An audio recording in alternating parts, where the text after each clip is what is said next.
गुढीपाडवा येतोय, त्याचप्रमाणे गुढीपाडवाच असं नाही, आपल्याकडे कसं गाड्या आपण घेतोच आणि गाडीचं पूजन करताना नेहमी काही गोष्टी राहून जातात. तर कसं गाडीचं पूजन करावं याबद्दल मी तुम्हाला आता इथे थोडंसं या व्हिडिओमध्ये सांगणार आहे. काय करा, नवीन गाडी आणल्यानंतर तिला पहिल्यांदा एक फूल घ्या. त्या फुलामध्ये गंगाजल विकत मिळते, पूजा साहित्य भांडारामध्ये सुद्धा गंगाजल मिळतं, किंवा तुमच्याकडे काशीचं गंगाजल घरातून कुठे आणून ठेवलेलं असेल तर ते घ्या. ते गाडीवरती फुलांनी शिंपडायचं आहे.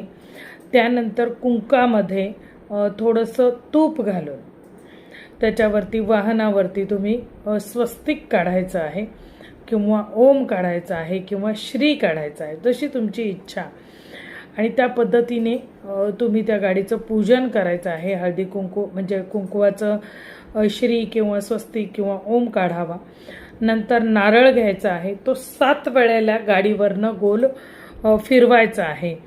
आणि फिरवल्यानंतर त्या नारळाला फोडायचं आहे.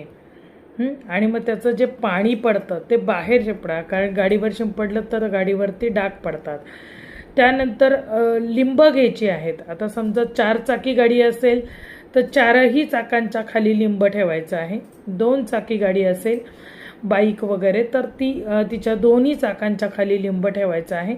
आणि त्याच्यावरनं गाडी फिरवून ते लिंब चिरडून टाकायची आहेत.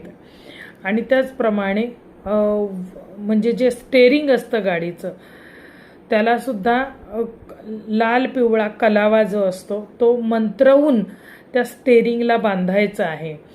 अशा पद्धतीने जर का तुम्ही गाडीचं पूजन केलं आणि मग गाडी वापरायला सुरुवात केली तर ती गाडी थांबणार नाही. व्यवसायासाठी घेत असाल तर तुम्हाला भरभरून व्यवसाय देईल. घरगुती वापरासाठी घेत असाल तर ती तुम्हाला लक्ष्मी स्वरूप लाभेल. कारण की गाडीची पूजा करताना आपल्या कुलदेवीचं नाव घेऊन तिचं पूजन करावं. कारण की कुलदेवता स्वरूप लक्ष्मी स्वरूप असं म्हणून तिची पूजा केली जाते. तर अशा पद्धतीने गाडीचं पूजन करा.